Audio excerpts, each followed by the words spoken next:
Have you ever driven down a lonely highway late at night, the darkness swallowing your headlights, only to catch a glimpse of something standing on the side of the road?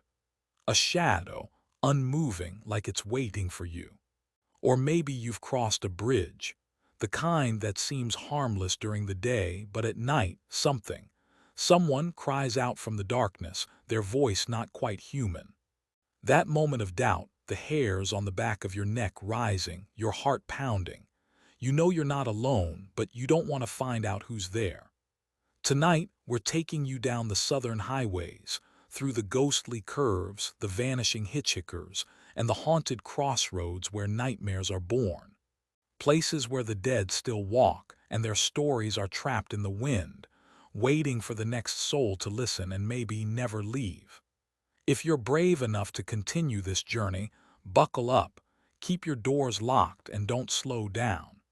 Because once you enter the world of roadside horrors, there's no turning back.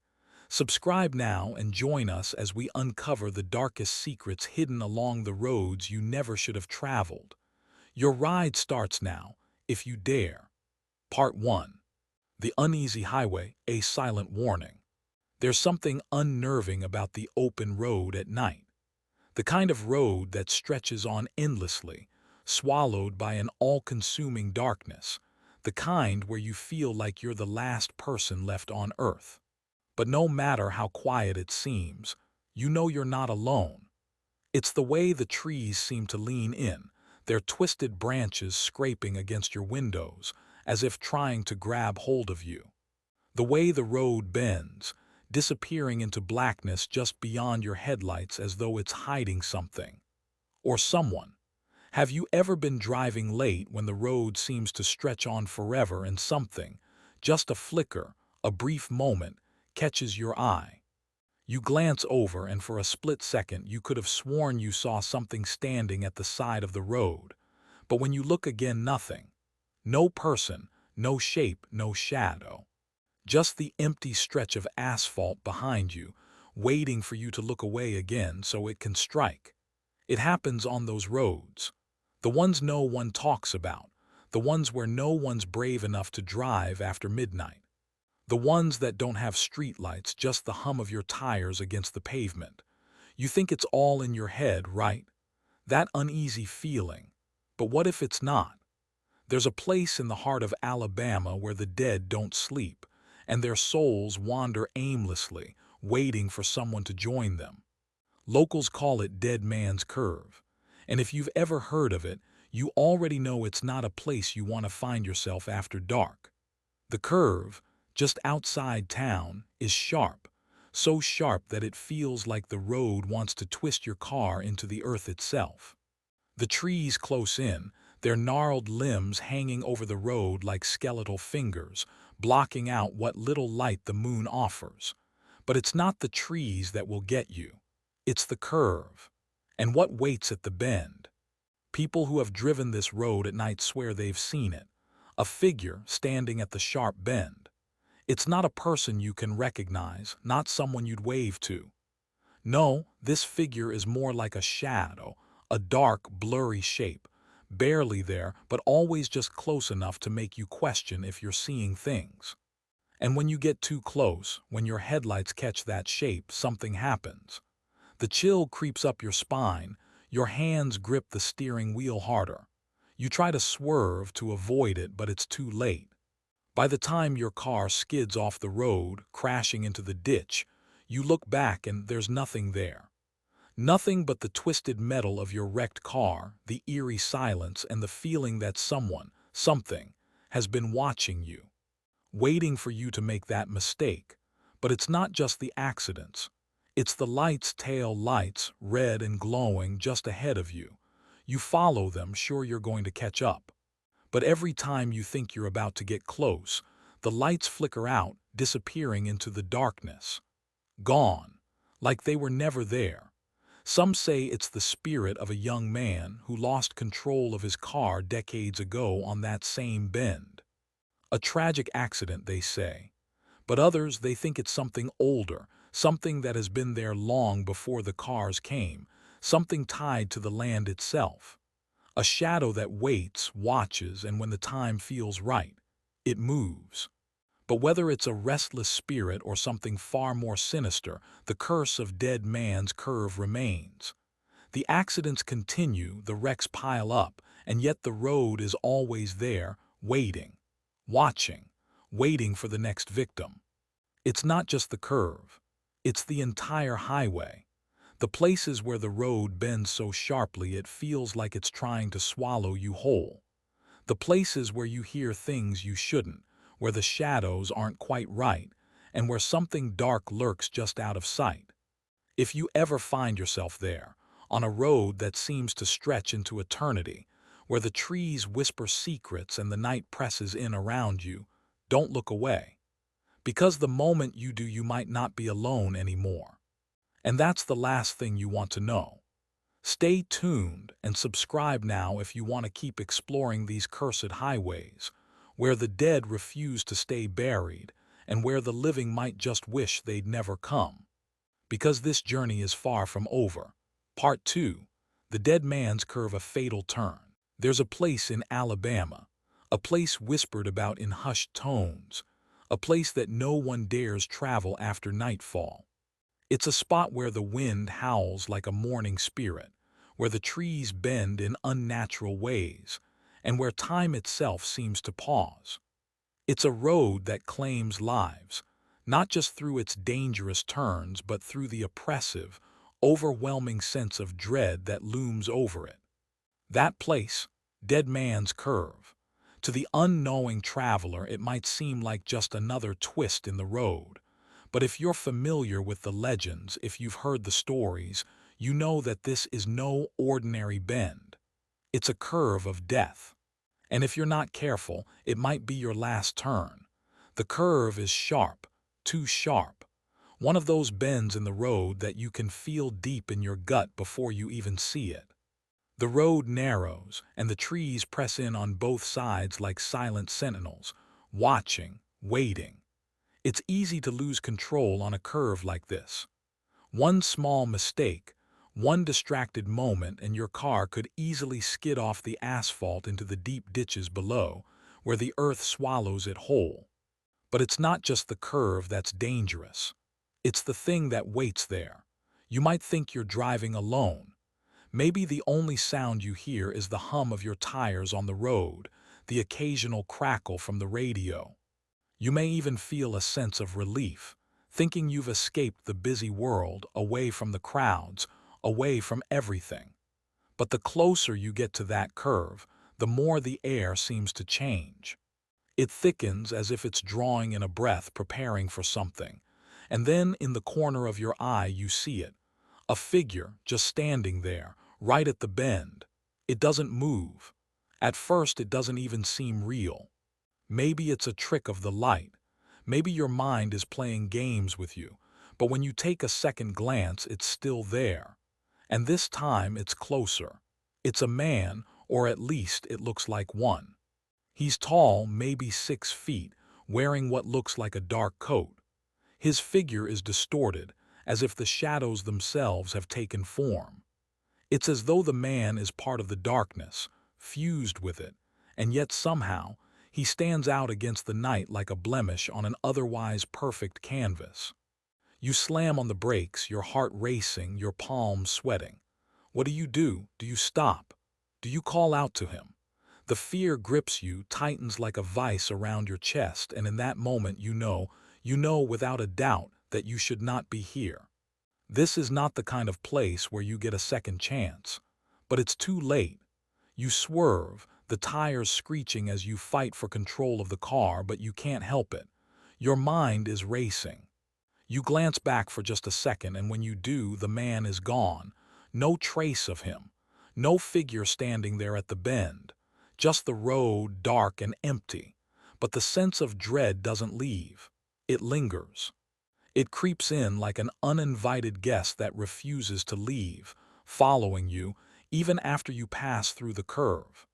It's as though the figure wasn't just standing there, waiting for you. It was watching, marking you. And that's the thing about Dead Man's Curve. It doesn't just claim the lives of those who make a wrong turn. It claims those who encounter it, those who dare to look. The stories of Dead Man's Curve are old. They've been passed down for generations, woven into the fabric of local folklore. The locals will tell you that if you listen closely at night, when the wind howls just right, you can still hear the sound of tires skidding, the screams of the victims who didn't make it. But that's not the worst part. No, the worst part is the lights. Have you ever seen tail lights disappear into the night? Not in the usual way, but in a way that doesn't make sense. That's what happens at Dead Man's Curve. You'll see the red lights, bright and glowing, just ahead of you. You follow them, thinking someone else is on the road, someone else is ahead of you. But when you get close enough to catch up, when you think you're right behind them, those lights vanish. Gone just like that. No trace. No explanation. You might chalk it up to a trick of the mind or maybe the reflection of your own headlights in the fog. But for those who have seen it, they know better. The lights aren't just a mirage. They're part of something darker, something older, tied to the land itself. And there are others, those who have driven through the curve late at night, their headlights barely illuminating the road in front of them, who will tell you that they felt something else, something cold, chilled to the bone. The air gets thicker, harder to breathe, and it's as if the earth itself is pressing down on you, trying to suffocate you with its weight. They say the crash that killed the man, the one whose spirit now haunts the curve, was a tragedy. But it was no accident, not for everyone. Some locals believe the road itself has a history, one that predates the cars, the trucks, and the drivers. Some say the land is cursed, that it's hungry for souls.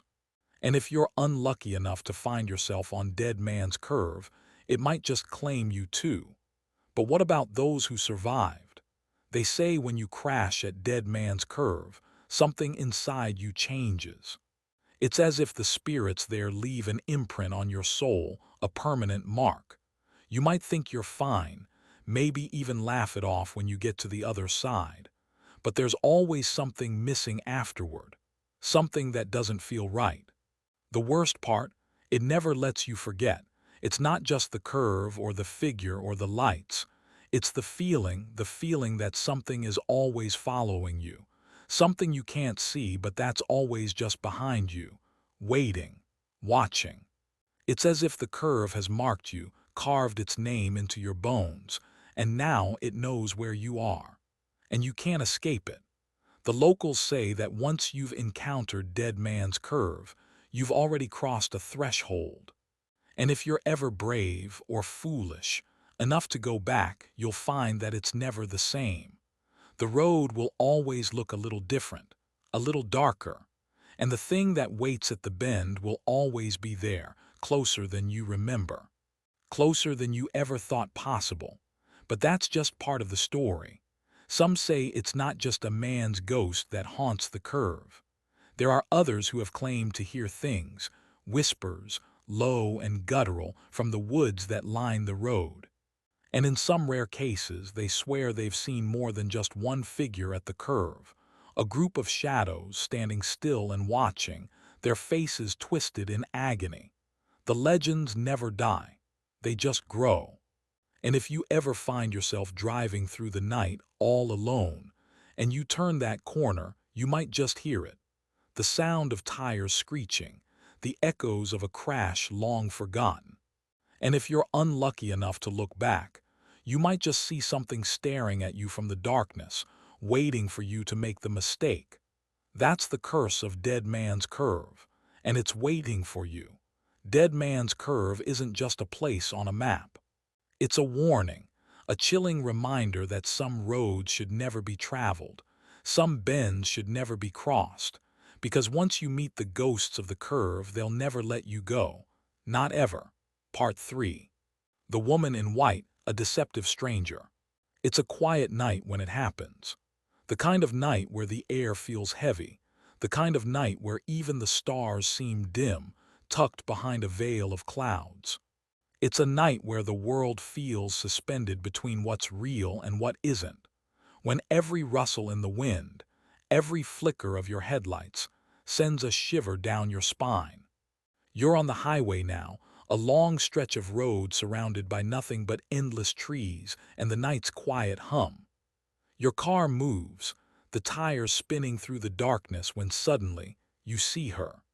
At first it's a blur, a shape in the distance, barely visible under the haze of mist. But then, as you get closer, the outline sharpens and you realize it's a woman, standing alone, by the side of the road. She's drenched, soaking wet, as though she's walked through a torrential downpour, but there's no rain.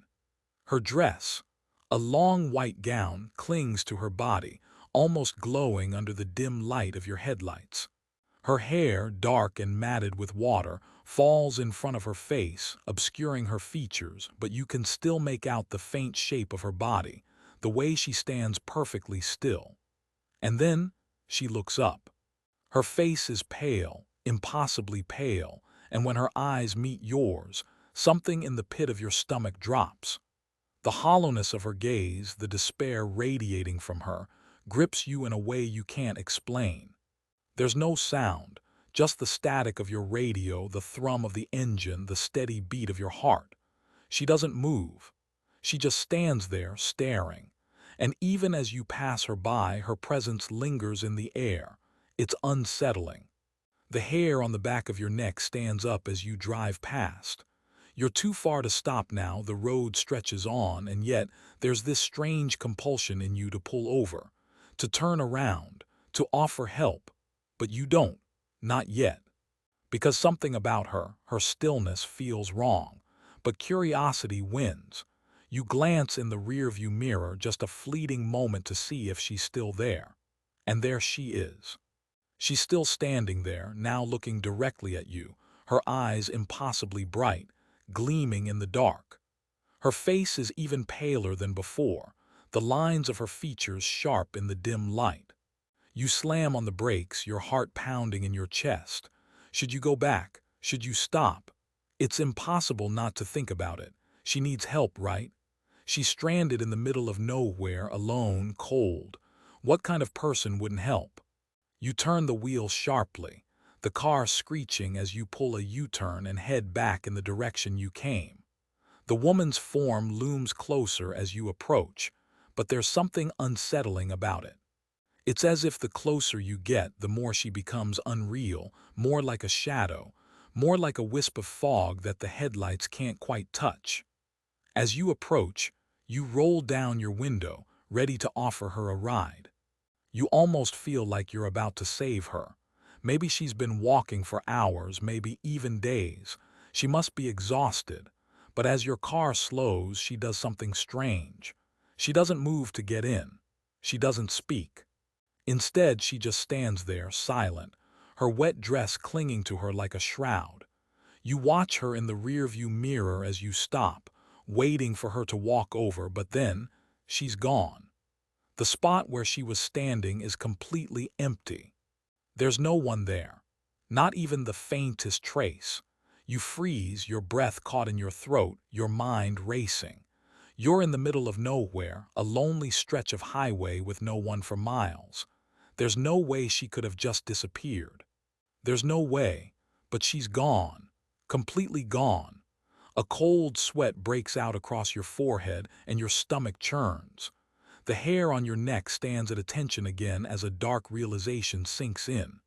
You've just witnessed something you can't explain, but it's not over, not by a long shot. You pull away, your heart still racing, but there's something strange tugging at the back of your mind. What if she wasn't just lost? What if there was more to this woman than you could ever understand? What if she was waiting for you? And what if she was never really alive at all? You turn onto a dirt road, your headlights illuminating the dark stretch ahead, but you can't shake the feeling. The nagging, relentless feeling that something's off, that you're not alone, and you're sure that you saw her again. But when you turn around, there's nothing but the empty road behind you. She's not there. You don't know what's happening, but the chill that has crept into your bones won't go away. You try to reason with yourself. There's a logical explanation. Maybe she was just a hitchhiker, someone in distress.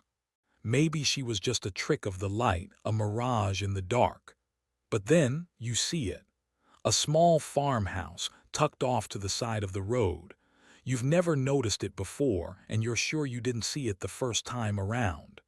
It's old, worn down, and the lights inside flicker faintly.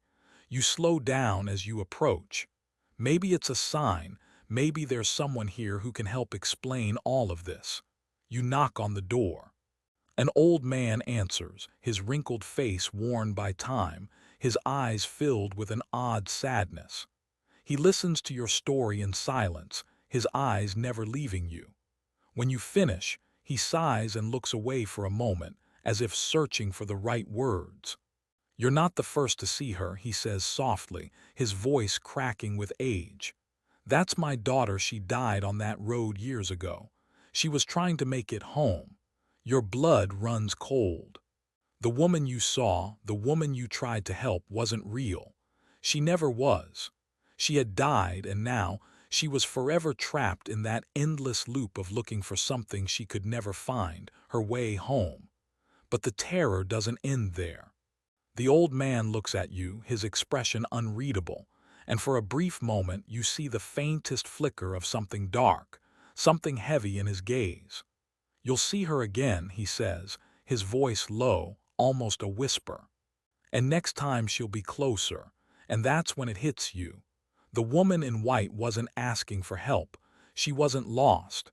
She wasn't waiting for someone to save her. She was waiting for someone to join her. You back away slowly, your legs weak, your head spinning. You feel sick, terrified, but more than anything, you feel trapped. Because now you're part of her story, and it's only a matter of time before you see her again. But next time you won't be able to drive away. And that's the thing about the woman in white. Once you've seen her, you're never truly alone again. She's always there, waiting, just out of reach. She knows your name, she knows your fears, and soon enough she'll come for you. And when she does, you won't be able to run. You'll be stuck, forever lost in the fog with her, just like she was, always looking for a way home.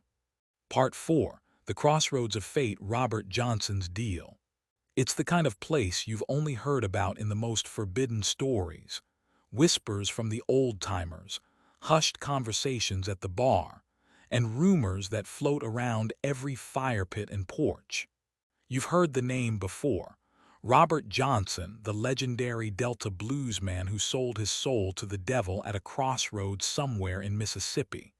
But the stories, they're more than just legends. They're warnings. They're signs of what happens when you dare to make a deal with forces you don't fully understand. The place you're headed to now. It's Clarksdale, Mississippi, and the crossroads aren't just an intersection of roads. They're a place where lives and souls have been exchanged. And if you find yourself there after midnight, you might just become the next to make a choice you can never take back. It's the dead of night when you arrive, the air thick with the smell of damp earth and decay. The moon barely breaks through the clouds, casting everything in a ghostly, silver glow. As you step out of the car, the ground beneath you seems to hum, a low, vibrating sound that you can't quite place. It feels like the earth is alive here, like it's watching you, waiting for you to take that step.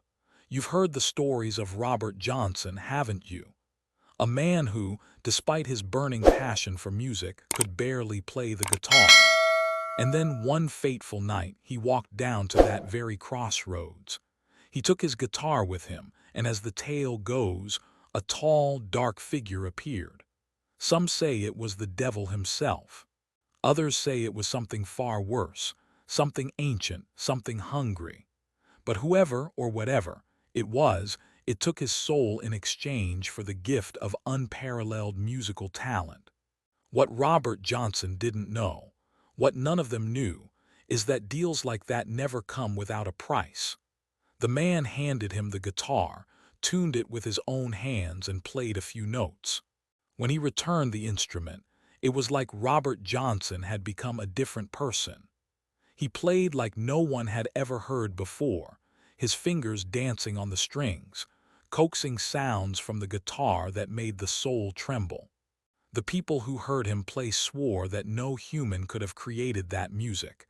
It was unnatural, but that's not the end of the story. Oh no, the devil, he always comes back for what he's owed. Johnson's fame exploded. His name became synonymous with the blues, but fame came at a cost, a terrible cost. He lived a life of excess, of indulgence. His heart was torn between the joy of his newfound success and the dread that gnawed at him, because he knew, deep down, that his deal with the devil was always going to come due. And when it did, it came quickly. Robert Johnson died at the age of 27. No one knows exactly how it happened. Some say he was poisoned by a jealous husband. Others say it was the devil coming to collect. But either way, he was dead, and the music he left behind, the chilling, soul-piercing music, still haunts us to this day. They say his soul is trapped at that crossroads, waiting for the next fool to come along, waiting to offer another deal. And the music, it's still there too, lingering in the air. You might hear it when the fog rolls in, soft at first, like a whisper carried on the wind. But as you get closer, it gets louder, closer still, until it feels like the strings of your soul are being tugged, pulled, drawn into the very darkness where Robert Johnson made his fateful choice. And if you stand there long enough, you might even see him, a figure in the shadows, playing his guitar with eerie precision, his eyes glowing with the faintest flicker of something dark, something far older than you could ever understand. But it doesn't end there. Not at the crossroads. There are other stories, stories that don't get told to outsiders, the kind of stories that locals only share in hushed whispers after the sun has set. Like the one about the young woman who, desperate for fame, ventured out to the crossroads late one night. Her car broke down, leaving her stranded in the middle of nowhere, and when the headlights flickered out, she could have sworn she saw a tall figure emerge from the darkness. He was tall, too tall, and dressed in black, his face obscured by the brim of his hat. She tried to run, tried to scream, but it was like her feet were glued to the ground. He didn't say a word. He just held out his hand.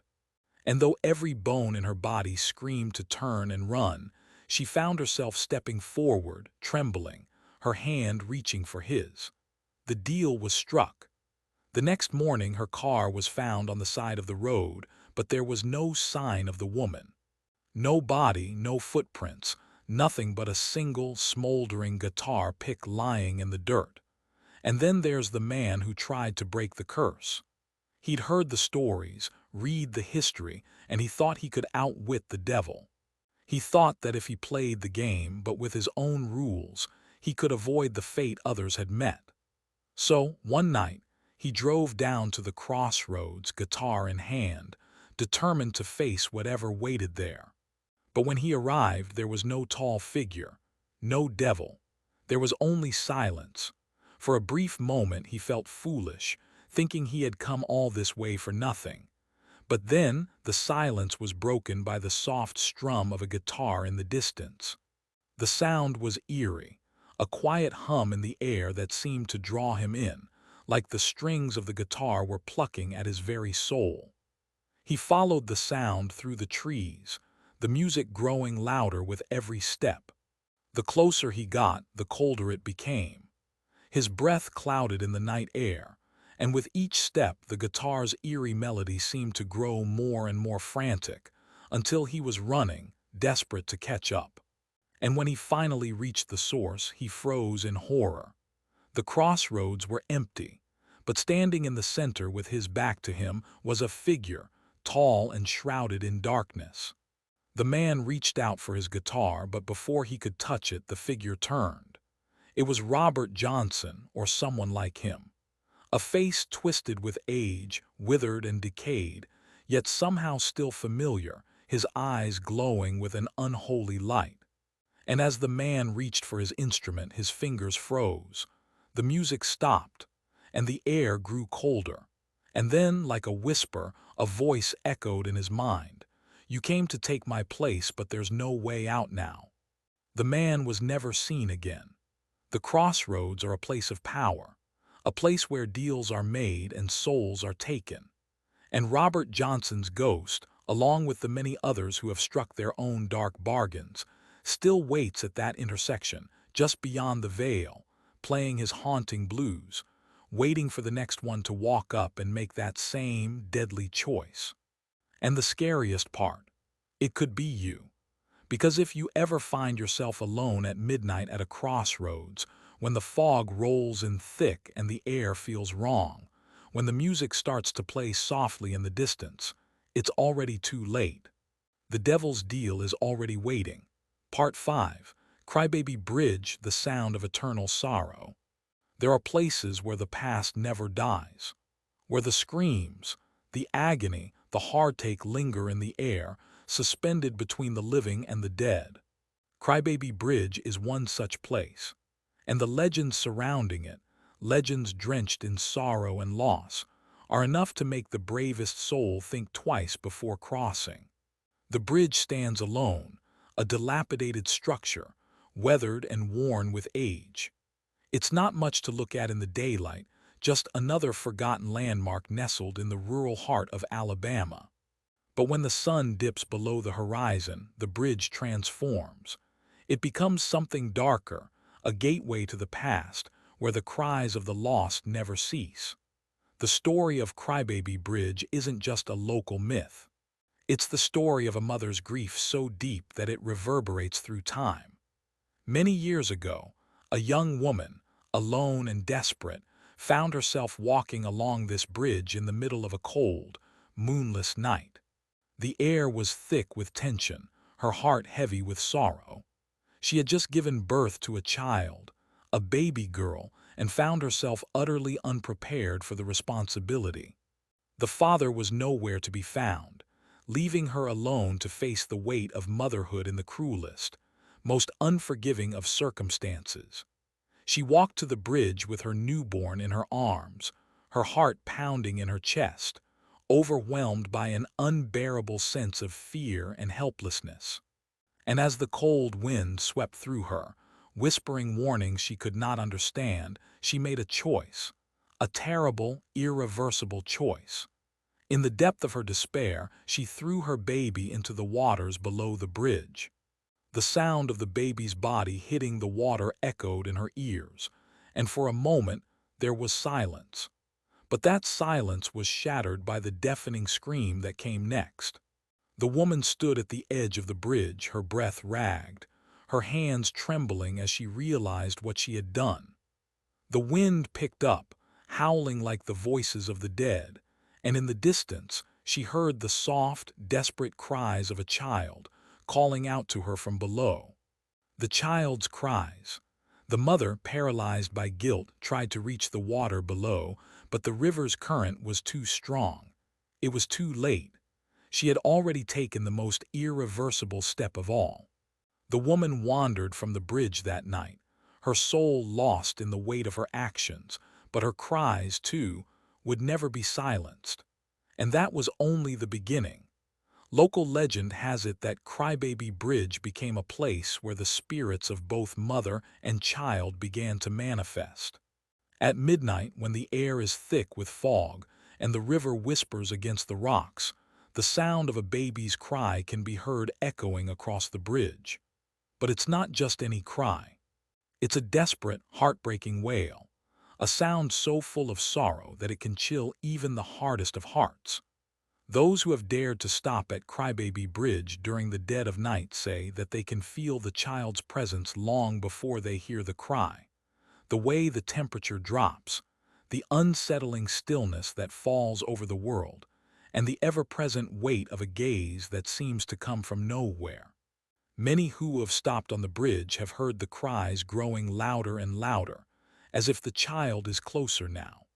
Some claim the cries get so real that they can't tell if they're hearing it from the bridge or from within their own car. Some say that, if you listen closely enough, the baby's cries turn into something more, a soft, pitiful knocking on the car windows, the sound of tiny fists hitting glass, desperate, pleading for someone to open the door to rescue her. Those who have tried to get out of their cars to find the source of the crying have only felt the heavy air grow thicker, and by the time they turn back to their vehicle, they are met with something far worse than they imagined. Handprints, small and ghostly, smeared across the windows. There's a certain weight to those handprints, a coldness that doesn't seem to belong in the living world. Some claim that they are the marks of the baby, her tiny hands desperately trying to reach out, her innocent soul trapped in an endless loop of torment. But it's not just the child who haunts Crybaby Bridge. There are stories of the woman, the mother, who, in the afterlife, wanders the bridge, trapped in an eternal cycle of guilt and sorrow. Some who have ventured close to the bridge in the dead of night claim they've seen a shadowy figure, a woman dressed in tattered old clothing standing at the edge, staring down at the water below. She doesn't speak. She doesn't move. She simply stands there, her form barely visible in the moonlight. But it's her eyes that haunt you. When you stare into the shadowy figure of the woman, you see it, a reflection of the deepest despair, the darkest sorrow, a look that could only come from a soul forever torn by regret. And then in a split second the woman is gone, vanished, like she was never there. But the cries remain. There's something about Crybaby Bridge that gets under your skin, something that lingers long after you've left. Maybe it's the story of the child, the tragedy of an innocent life lost. Or maybe it's the haunting image of the mother, lost in her own sorrow, forever wandering the bridge in search of redemption she will never find. It's not just the cries or the handprints or the shadowy figure. It's the feeling that something is watching you from the darkness, something that will never let you go. The bridge calls to you, beckoning you closer, daring you to step onto its weathered boards.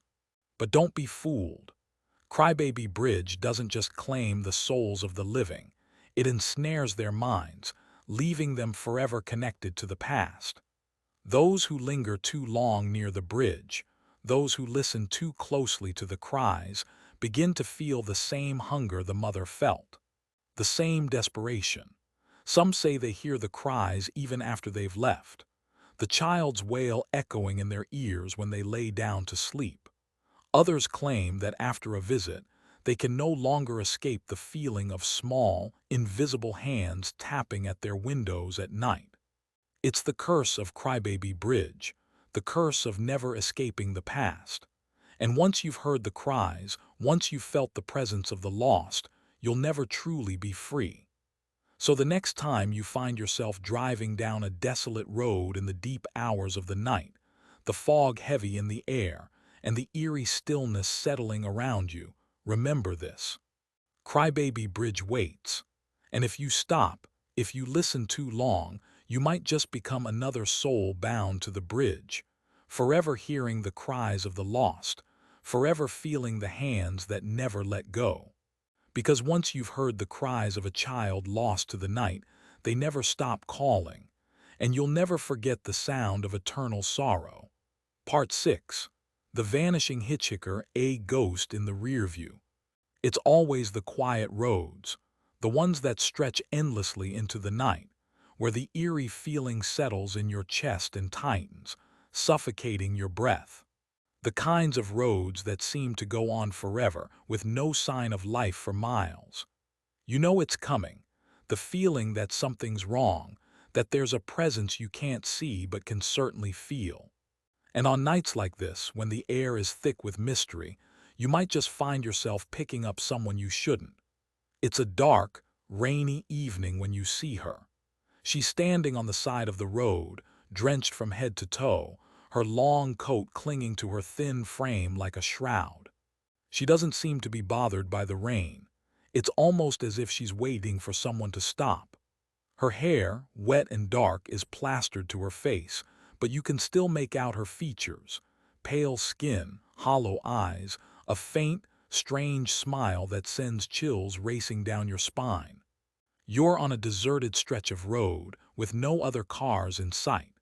The headlights of your vehicle cut through the fog and you're already feeling uneasy. But she's there, standing by the side of the road, her figure almost ghostly in the mist. Something compels you to pull over. Maybe it's the isolation. Maybe it's just the natural instinct to help someone in need. So you roll down your window, your heart pounding in your chest as she approaches, the soft patter of raindrops tapping against the metal of your car. She's soaking wet, but she doesn't seem to notice the chill of the night air. Her eyes, wide and desperate, lock onto yours. "Can you give me a ride?" she asks in a soft, trembling voice. Her words are barely audible over the sound of the rain, but there's something in the way she speaks, a quiet urgency that makes your blood run cold. You hesitate. Something isn't right, you can feel it, but she's asking so politely, so earnestly. And in the isolation of the road, with the rain pelting down and no one else around, how could you say no? You unlock the passenger door, and she slips inside without a word. Her eyes never leave you, the soft glow of the headlights casting an unnatural light on her face. She doesn't say anything as she settles in, pulling her coat tighter around herself as if trying to ward off the cold.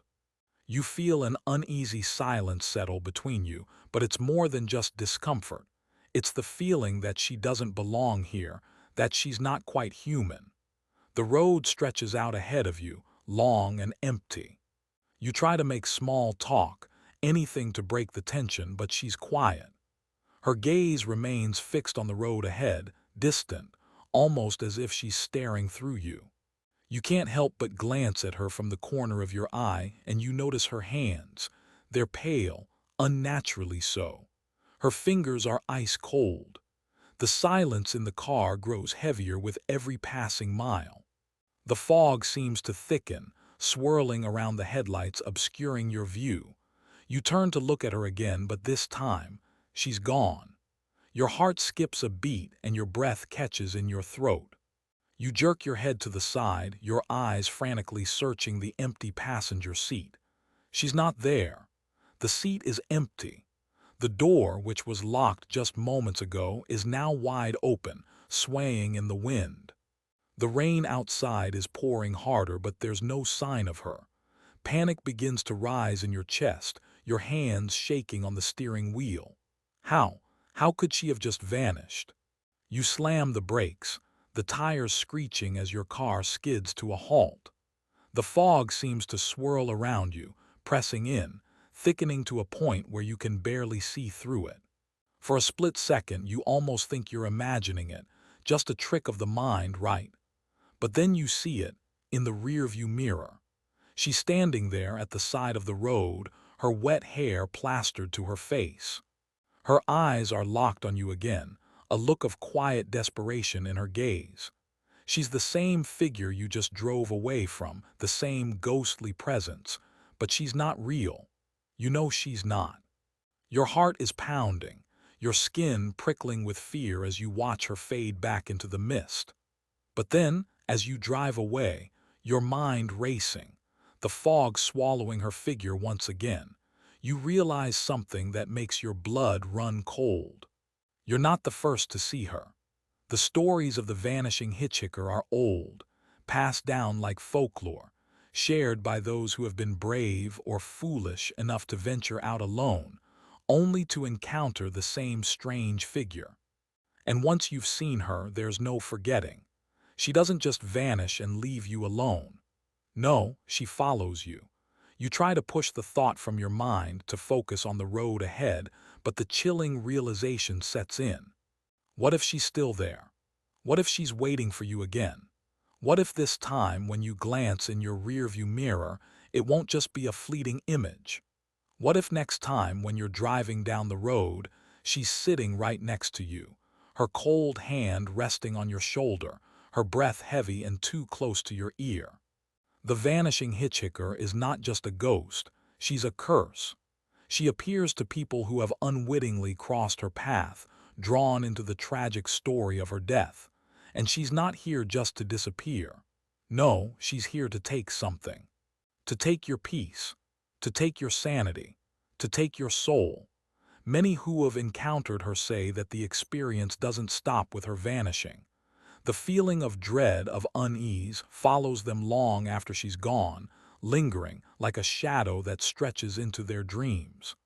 They hear her knocking, feel her presence, and sometimes, even after they think they've escaped, she finds a way back.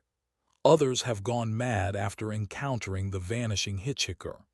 They claim to hear her voice calling from the backseat, or they see her reflection in the windows, her form pressing close to them, her cold, clammy fingers brushing against their necks. And there are some who say that once you've seen her, there's no escape. You become part of her endless cycle, lost to the road, trapped in the fog. One more soul that can never break free. And so, the next time you see a hitchhiker standing by the side of the road in the dead of night, when the air is thick and the fog presses close, think carefully before you stop. Because you may not be picking up a passenger at all. You may be inviting something into your car, a presence that doesn't belong in this world. So, drive carefully, and if you're ever alone in the dark, keep your eyes straight ahead. Because the vanishing hitchhiker is out there. And next time she might just get in. If you enjoyed this chilling tale, don't forget to hit that subscribe button. Keep your doors locked, your headlights bright, and your mind open to the horrors that lurk in the shadows. The road is long and not all of us make it to the end. Part 7. The ghost lights the lantern in the dark. In the heart of the thick, whispering forests of East Texas, there's a road that seems to stretch on forever. Bragg Road, they call it. It cuts through the big thicket, a vast wilderness of towering pines, dense underbrush, and deep, unnerving shadows. The trees on either side of the road form a nearly impenetrable wall of green, their branches twisting like ancient, bony fingers reaching for the sky. The air smells of earth and decay, thick with moisture and the weight of age, and the silence is almost suffocating. When you drive along Bragg Road, you might think the silence is peaceful at first. The hum of your car's engine is the only sound that accompanies you, broken only by the occasional rustle in the trees. But soon, that silence will feel less like peace and more like an oppressive weight. Something doesn't feel right. There's a strange tension in the air, like something is watching, lurking just out of sight, waiting for you to notice. That's when you might see it. The ghost lights.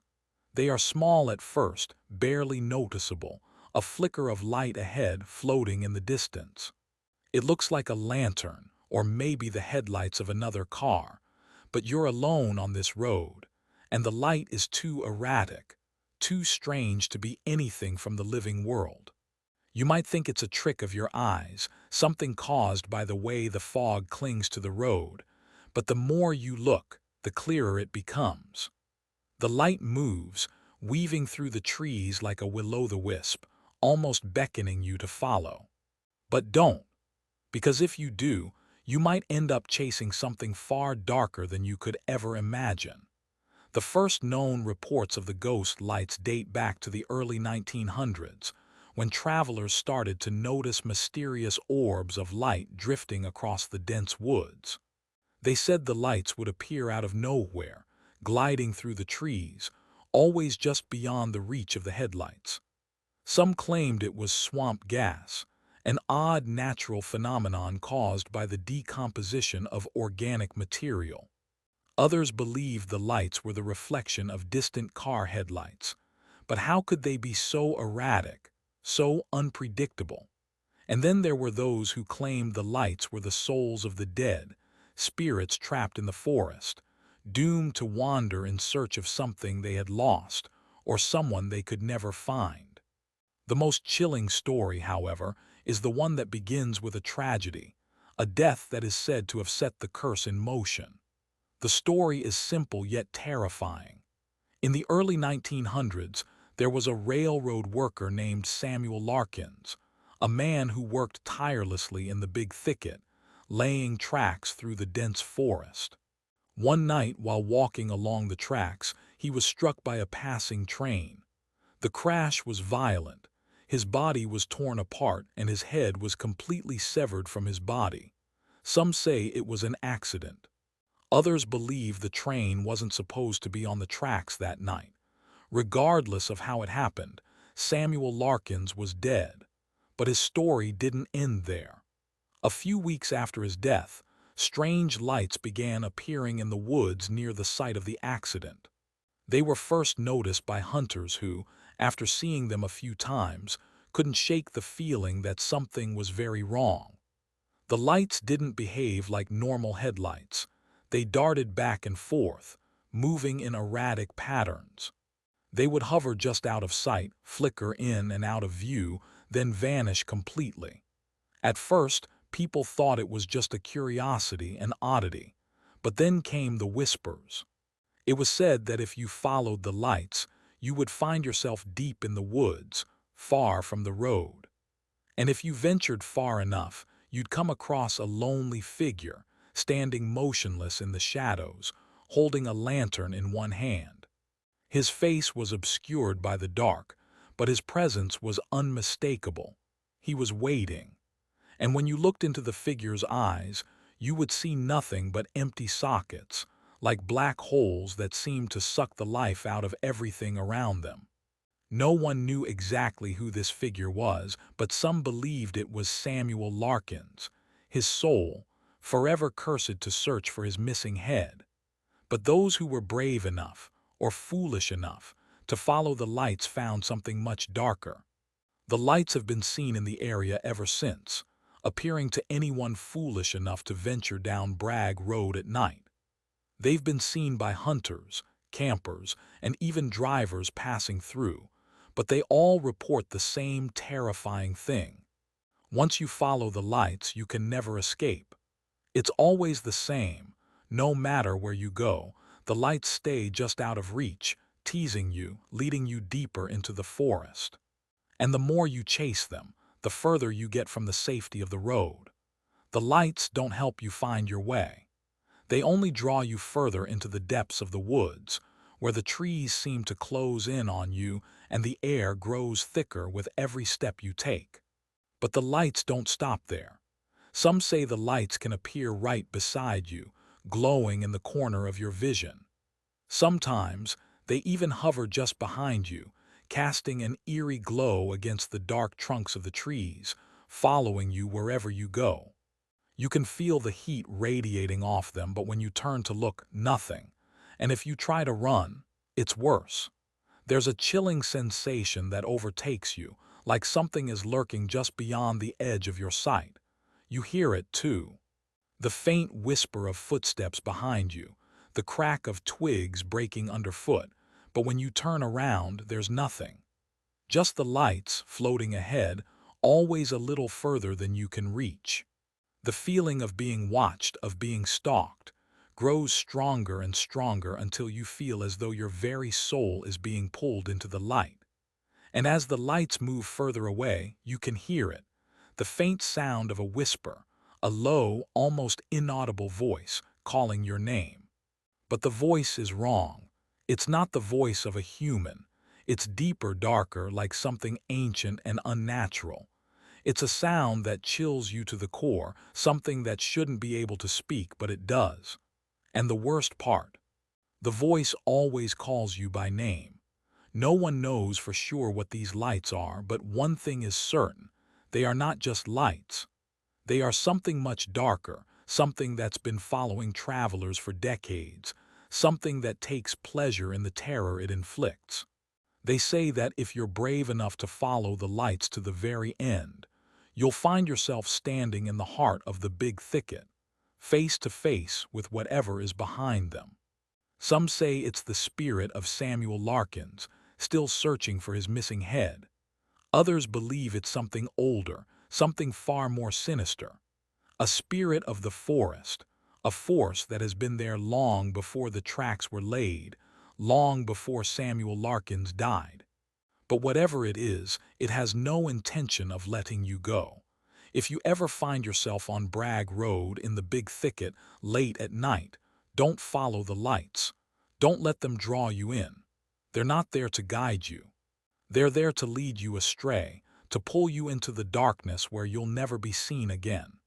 And when the lights start to dance ahead of you, twinkling through the fog and the trees, remember this: there's no escape. The lights will always be there, just beyond reach, and the deeper you follow them, the further you get from safety. Because once you've seen them, once you've felt them pull at your soul, you'll never forget the sensation. The terrifying, impossible feeling that something ancient is watching you, waiting for the right moment to claim you. And when it does, when the lights fade away and you find yourself lost in the woods, don't look back. Don't try to run. Because the lights won't stop, and neither will they. So drive carefully, and if you're ever near Bragg Road when the trees grow thick and the air grows heavy, just remember, the ghost lights are waiting. And once you see them, you might never leave. Part 8. The Haunted Cemetery Resting Souls That Never Sleep. There are some places in this world that are so steeped in history and sorrow, so tied to the darkest moments of life, that they are never truly at peace. Old cemeteries, especially the ones tucked away in forgotten corners of towns, hidden by overgrown weeds and the weight of years, seem to hold on to more than just bones and tombstones. They hold memories, they hold regrets, and in some cases, they hold souls. You'll find many of these cemeteries far off the beaten path, nestled deep in the woods or beyond stretches of cracked, weather-worn roads. They seem peaceful at first glance. The graves, though neglected, stand silent, their worn headstones half buried by the passage of time. You might think these places are abandoned, but the dead never truly leave. In the heart of the southern United States, there's a cemetery like this. It's not well known, and even fewer people dare speak its name aloud. But if you happen to wander too close at night, if you hear the whisper of an evening breeze through the trees, the cemetery might just call you to it. And once you're there, you may never leave. It's not unusual to hear stories about haunted cemeteries, but this one is different. Those who have come across it, whether by accident or curiosity, say the energy here is unlike anything they've ever felt. There's a weight in the air, a palpable sense of wrongness that presses down on you like the sky itself is about to crack open. The trees seem to lean in, their branches forming an eerie canopy, blocking out the stars as if the very land is hiding something it wants to keep buried. The cemetery's entrance is simple enough. A rusty, crooked gate that creaks in the wind, almost like it's sighing with age. Once you step through that gate, the world outside seems to fall away. The air is colder here, unnaturally so, as though the ground is holding the chill of something long lost in time. The headstones are worn, some cracked in half, others completely illegible, their names erased by the elements. The stones seem to sink into the earth, swallowed up by the weight of years. Some of the graves are open, their dirt spilling out like wounds that never fully healed.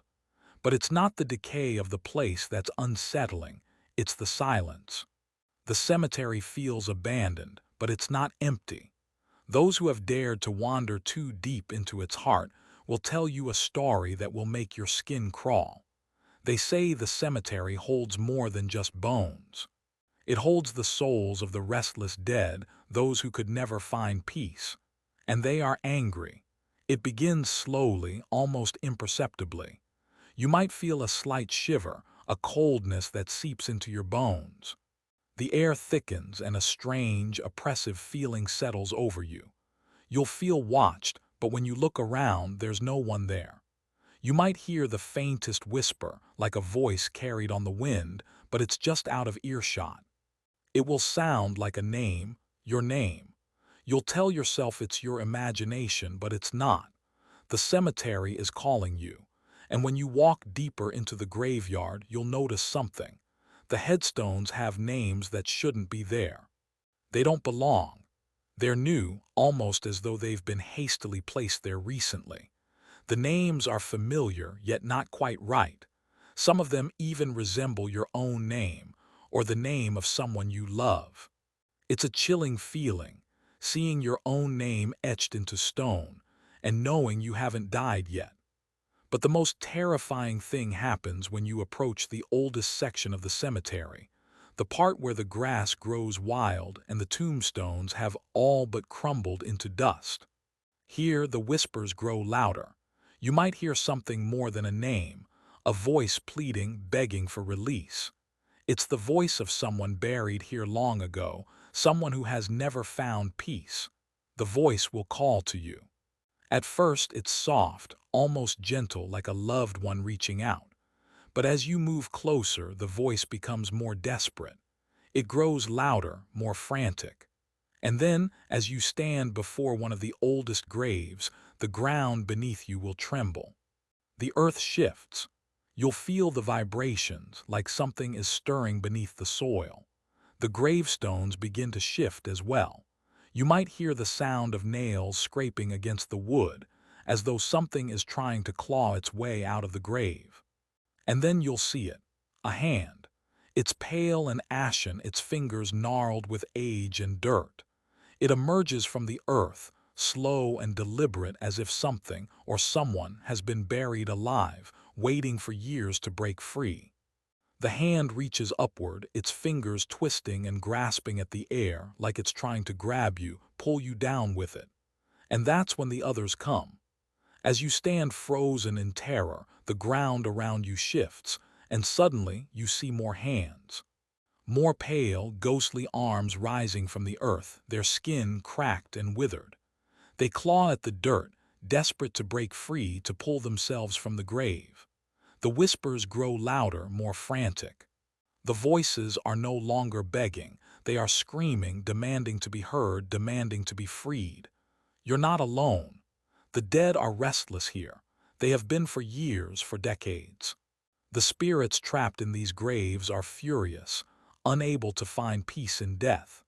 And now they want you. The hands reach for you, and if you're unlucky enough to be standing too close to one of those graves, you might feel the cold fingers wrap around your ankle, pulling at your flesh, trying to drag you into the earth with them. But that's not the worst of it. No, the worst comes when you try to run. When you realize you're not just running from a cemetery, you're running from the souls trapped in it. Some have tried to leave, to escape the terror of the haunted cemetery. But those who have ventured too deep into the graveyard say they've never made it out the same. Those who try to flee, to find the safety of the gate again, will find that the path they once knew has changed. The road that led them in has twisted into something unfamiliar, something dark. The trees seem to close in. The ground beneath their feet shifts, as if the cemetery itself has come alive to keep them trapped. The whispers follow them, growing louder, more insistent, until the voices are no longer just whispers but angry screams echoing in their ears. And when they look back, they see it. The cemetery is gone. It's not that it's disappeared. It's simply no longer there. The road they were following has dissolved into nothingness.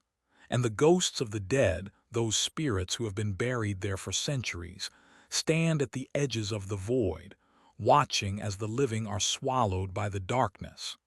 The haunted cemetery is not a place that allows you to leave unscathed. Once you've entered, it becomes a part of you.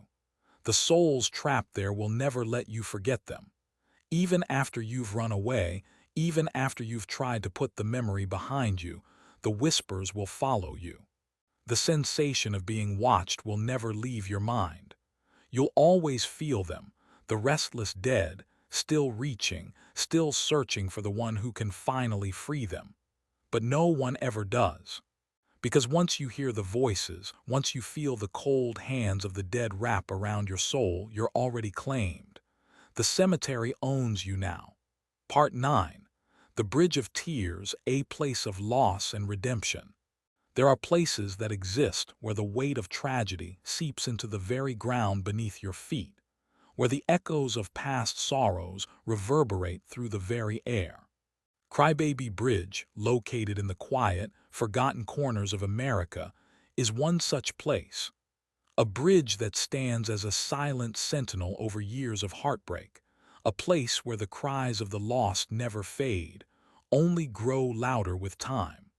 At first glance, the bridge might seem ordinary, just another rusted, creaking structure stretched over a winding creek. The metal arches are worn, the paint chipped, and the wood beneath your feet groans with every step. But once you find yourself standing there, something shifts. The air grows colder and a strange heaviness settles in your chest. This is a place of grief, and it is never quiet here. The ground is soaked in loss. The legend of Crybaby Bridge begins long before the iron and steel were ever built. It's a tale of desperation and madness, of a mother so overcome by grief that she made an unspeakable choice, one that sealed the bridge's dark fate forever. It was a late autumn night, cold and bleak, the kind of night that gnaws at your bones. The wind whipped through the trees, sending leaves spiraling through the air like frantic ghosts. A young mother, distraught and alone, walked to the edge of the bridge, her heart heavy with sorrow. She had just lost her child. The infant, sickly from birth, had passed in the dead of night, and in her mind there was no longer any hope. The mother, consumed by grief and the weight of a loss she couldn't bear, held her baby in her arms and with trembling hands stepped to the edge of the bridge. The rain had begun to fall in sheets, the creek below running wild and fast. It was the perfect place, a place where for a moment the world would swallow her whole. Without another thought, she dropped the child into the raging waters below. A simple act, yet one that would echo through eternity. But what she didn't expect, what no one could have predicted, was the sound. The child's cry. The unbearable cry that rang out in the storm, louder than the wind, louder than the thunder, so real and so desperate that it felt as though it came from the very depths of hell. In that moment, the mother realized the irreversible mistake she had made. Panic clawed at her chest, and she rushed to the edge of the bridge, screaming her child's name into the storm. But the water had claimed her baby, and no amount of screaming would bring the child back. As the years passed, the legend of Crybaby Bridge took root. Travelers passing through the area at night began to hear the cries, the sound of a baby wailing in the distance. Sometimes it was faint, like a distant memory. Other times it was sharp, piercing, filled with sorrow. People would stop their cars, hoping to find a lost child, but there was never anyone there, just the echoes of a grief that never faded. And then, it wasn't just the sound of the baby's cry that haunted the bridge. It was the mother's wails, too. On stormy nights, when the winds howled and the rain beat down relentlessly, witnesses would hear her crying, pleading, begging for forgiveness. She would stand at the edge of the bridge, her form barely visible in the rain and fog, her hands reaching out for the child she had lost. Some say the mother still walks the bridge at night, her spirit trapped in an endless loop of regret and sorrow. If you listen closely, you can hear her whispering through the howling wind, a soft, broken voice that seems to come from nowhere. But the most terrifying accounts come from those who have seen her. There are stories of people who stopped at Crybaby Bridge, intrigued by the legend, only to encounter the woman herself. One such story tells of a group of teenagers who decided to visit the bridge late one night, armed with nothing but flashlights and the thrill of the unknown. They parked their car at the base of the bridge and began walking along the structure, joking nervously about the ghost stories they had heard. As they made their way to the center of the bridge, the air began to grow heavy.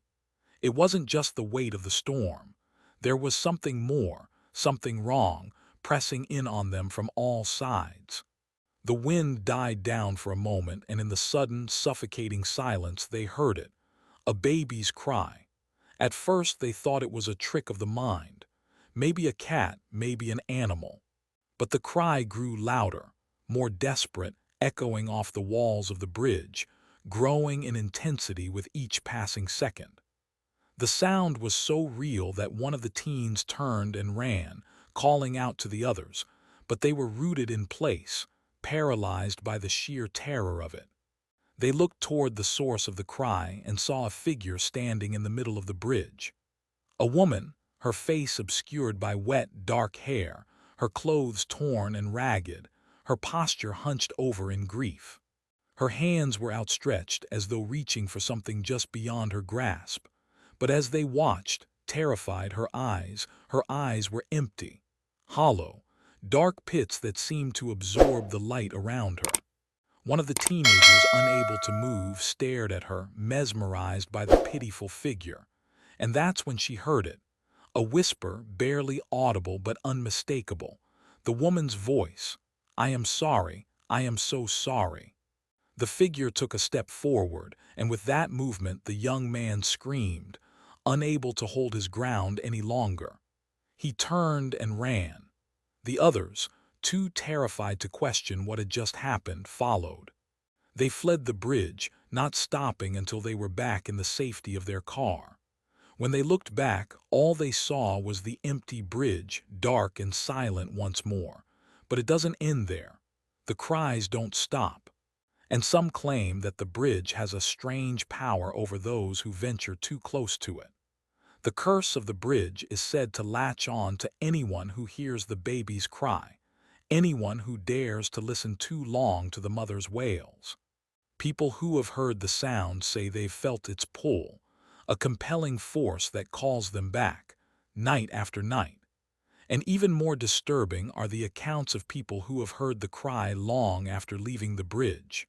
Some claim that the baby's cry follows them home, echoing through the silence of their house, coming from the farthest reaches of their darkened hallways.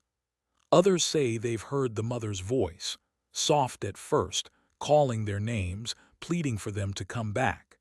The haunting doesn't stop at the bridge. It follows those who hear it, and those who try to leave without confronting it will often find themselves feeling uneasy, even years later. The crying doesn't stop. The feeling of being watched doesn't end. And sometimes, late at night, the figures of a woman in tattered clothing and a child in her arms will appear in the darkest corners of your mind. If you ever find yourself near Crybaby Bridge, especially on a night when the wind picks up and the rain begins to fall, you might hear the faint wail of a baby in the distance. You might feel the chilling presence of the mother, lost and searching, forever seeking redemption for the unforgivable mistake she made so long ago. But do not stop. Do not linger. The sorrow of Crybaby Bridge is not something you can leave behind. Once you've heard the cries, you are marked by the spirits of the lost, and the bridge, as it stands silently over the creek, will always call you back. Part 10. The Phantom Train, a ghostly ride through time. There are roads that stretch into nothingness, paths that seem to go on forever with no end in sight. But the scariest roads aren't the ones that are empty. They are the ones that have been abandoned, the ones that once served a purpose but now lie forgotten, slowly rotting into oblivion. And then there are places where the past refuses to stay buried, where the memories of lost souls and long-dead travelers come back to haunt the living, not as whispers, but as full-bodied apparitions, a glimpse into a past that won't stay dead. In the hills of a forgotten corner of the South, there is an old railroad track, a stretch of rusted iron and decaying wood that has long since been abandoned by the trains that once ran along it. The rails are overgrown with vines, the ties rotting and weak. The track seems to lead nowhere, vanishing into the deep woods where the trees grow wild, blocking the sky. It's a desolate place, silent and still, as though it's been forgotten by time itself. But there's one thing this track isn't forgotten by: the Phantom Train. The story of the Phantom Train begins in the 1930s when a terrible disaster occurred on the tracks. A freight train, loaded with cargo, was making its way through the hills one night, moving fast and dangerously over the poorly maintained tracks.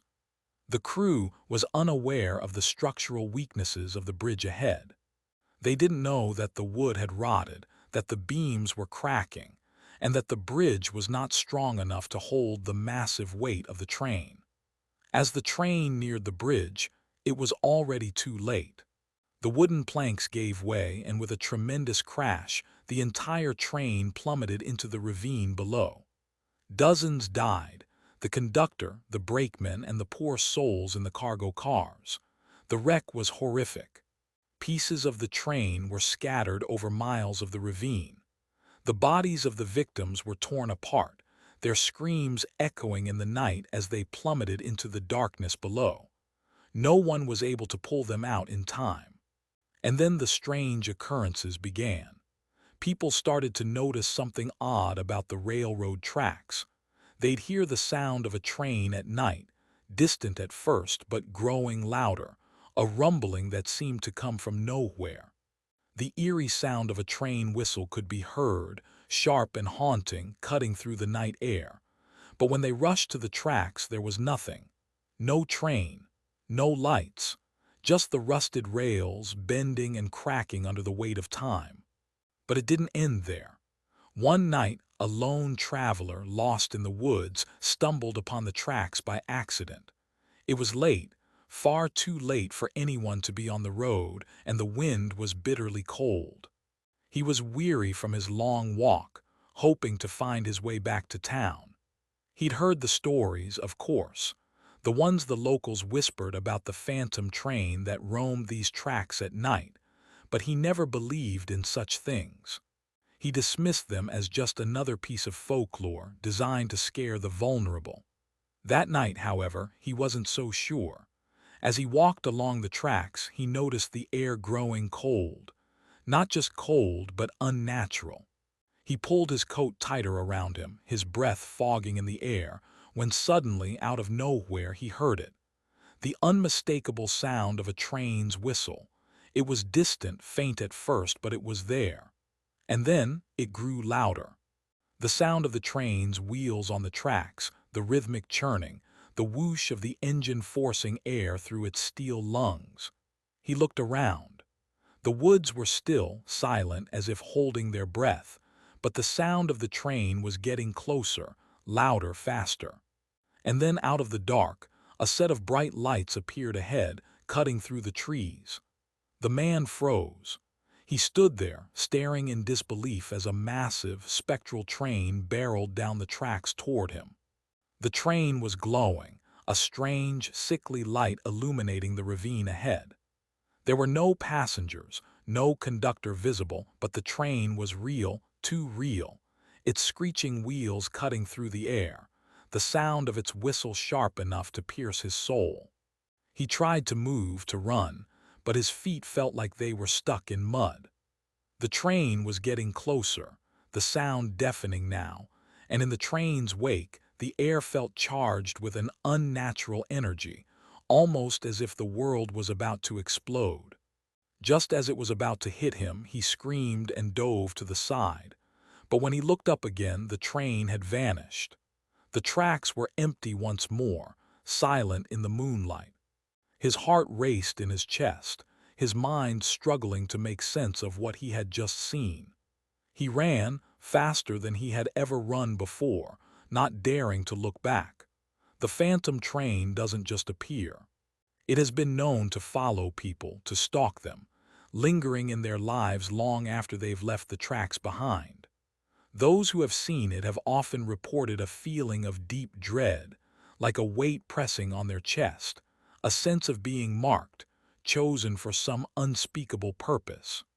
And there are those who say the phantom train carries more than just the dead, that it picks up lost souls, those who have met violent ends, and pulls them through time and space, bringing them to the site of their death over and over again. Some believe the train is trapped in an eternal loop, repeating the horrors of that fateful night when the train crashed and the lives were lost. Others believe that the train carries the souls of those who had no closure in life, those who died violently or tragically. The sound of the train's whistle is said to be the screams of the passengers, trapped in their final moments, their souls forever attached to the wreckage of the train. But the phantom train isn't confined to just that stretch of track. There are stories, chilling, terrifying stories, of people who have seen the ghostly train on other tracks, in places far from the original accident site. A woman once saw the train as she crossed a bridge in a neighboring town, and when she looked up from the tracks, she saw the figures of the lost souls standing at the windows, reaching out toward her. There are others who report hearing the train's whistle as they sleep, deep, penetrating, echoing in the night, causing them to wake up with their hearts pounding in their chests, unable to shake the feeling that the train is still coming for them. The truth about the phantom train, the cause of its haunting, remains a mystery. Is it the spirit of the wreckage itself? Or is it the souls of the passengers trapped in time, forever caught between life and death, doomed to ride the tracks in eternal suffering? One thing is certain: if you ever find yourself on that track late at night when the wind is thick and the air is still, listen carefully. You might just hear it, the phantom train. And once you hear it, you may find that the train is already following you, its glowing lights shining ever closer, the sound of its wheels on the tracks growing louder. Because once the train comes, there's no escaping it. And when it's done with you, you'll never know if you were caught in the ghostly past or if the train claimed your soul for good. Part 11. The Screaming Woods, a place of eternal horror. There are forests that breathe, that seem to have a life of their own. The Screaming Woods is one such place, an ancient, twisted expanse of trees that have seen more than just the changing of seasons. These woods have witnessed horrors that no living soul should ever experience. They are a place where the very air seems to whisper your name, where the wind howls with the screams of the lost, and where the trees themselves seem to reach out, trying to hold you there forever. The woods are deep in the heart of nowhere. No signs, no markers, nothing to suggest that anyone ever comes here. It's the kind of place that locals avoid, the kind of place where even the bravest of men dare not venture after dark. The Screaming Woods are not known for their beauty, nor for their serene silence. No, this forest is infamous for its terror. It's the kind of place where you can feel the weight of history pressing down on you. The twisted, gnarled trees seem to whisper ancient secrets, and the rustling of the leaves sounds almost too much like words. You don't notice it at first, not until the wind shifts, but there is a sound here, a sound that seems to emanate from the very earth itself, deep and mournful. The scream. It's faint at first. You might hear it and dismiss it as a bird, a wild animal, or your own imagination. But as you continue walking, the scream grows louder, sharper, more desperate. It's not just a cry. It's a howl, a primal scream filled with agony and despair, as if someone or something is being torn apart in the very bowels of the earth. You turn around, but you see nothing. The woods are empty, save for the trees and the shadows they cast. And yet the scream continues. It echoes in the distance, then gets closer, closer, until it's so loud that it feels like the very air around you is vibrating. It's close now. But when you look into the dark depths of the forest, all you see is the shifting of shadows. There are no animals, no birds, no creatures, just the trees and the scream. You start to feel it, a presence, something unseen, moving between the trees. You stop in your tracks, your breath caught in your throat, and then you hear it, footsteps. Slow, deliberate, and heavy. You spin around, there's no one there. The wind picks up again, and the scream becomes a chorus. Multiple voices now, screaming in unison, echoing off the trees, bouncing from one branch to another, filling the entire forest. You press your hands over your ears, trying to block out the sound, but it's no use. It's inside you now, burrowing into your skull, digging into your mind. You can't escape. It's the most cursed section of the forest, the part of the woods that no one dares go near, the place where the screams never stop. Some say the screams belong to the souls of the lost, those who entered the woods and never made it out. Others say the trees themselves are cursed, that they've absorbed the agony of countless years, and now they are alive. They are waiting, whispering, beckoning. But there's one thing that no one ever tells you about the woods. The screams are not from the past. They are from the present. Long ago, a small group of hikers decided to explore the woods. They had heard the rumors, the whispers of the haunted trees, but they didn't believe in ghost stories. They were prepared for anything, except the terror they would encounter in the heart of the forest. They had been trekking for hours when they first heard it, the sound of a woman crying in the distance. It was soft at first, distant, but it was impossible to ignore. They called out, thinking someone had gotten lost, but no one answered. They walked toward the sound, the path narrowing as they went deeper into the woods. And then suddenly it stopped. It was too quiet. They froze, looking around, trying to figure out which direction the sound had come from. And then in the distance they saw it. A figure, a woman, standing beneath one of the oldest trees in the woods. Her back was turned to them and her hair was long and unkempt, trailing behind her as if blown by an unseen wind. "Are you okay?" one of the hikers called out. The woman didn't respond. She just stood there motionless, her head tilted slightly to the side, as if listening to something beyond the forest. One of the hikers, growing more anxious by the second, stepped forward, calling out again, this time with more urgency. But before he could take another step, the woman slowly turned around. Her face, was a grotesque mask of horror. Her eyes were wide open, but they were completely white, like someone had hollowed them out. Her skin was pale, almost sickly, and her mouth was twisted into a silent scream, but no sound came from it. Instead, the air around her seemed to shudder, as if the very fabric of reality was bending and cracking under the weight of her presence. The hikers froze, terror sinking into their bones as the woman slowly began to move toward them. Her footsteps were unnaturally slow, dragging as if she was weighed down by something unseen, something heavy, something ancient. The screams started then. It wasn't just the woman's cry anymore, it was everyone's. The trees around them began to shake, their branches twisting and bending unnaturally, and the ground seemed to pulse beneath their feet. The air grew thick, and the temperature dropped so suddenly that their breath turned to steam in the icy air. The woods were alive, alive with the souls of the damned, screaming in agony. And then the woman was gone. Just like that, vanished, swallowed up by the very forest itself. But the screams didn't stop. They only grew louder. The hikers turned to run, but the path had changed. The trees seemed to close in, the forest twisting as if they were no longer on the same road.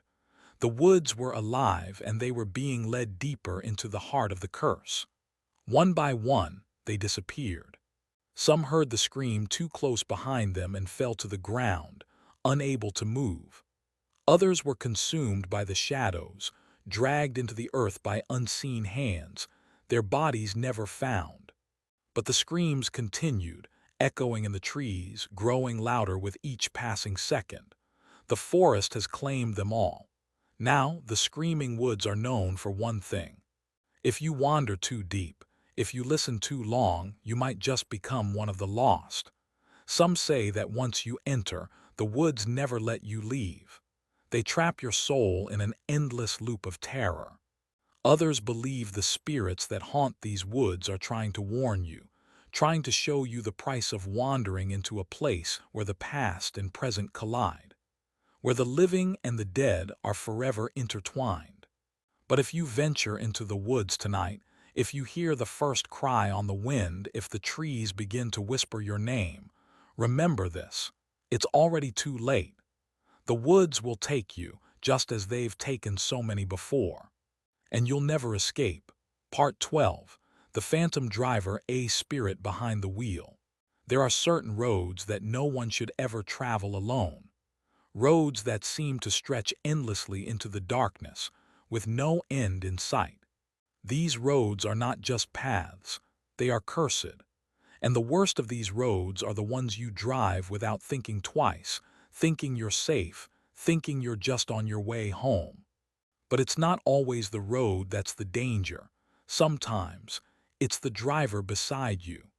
The Phantom Driver is not a story that begins with a shadow or a whisper on the wind. No, it begins with a car that's driving alongside you, keeping pace.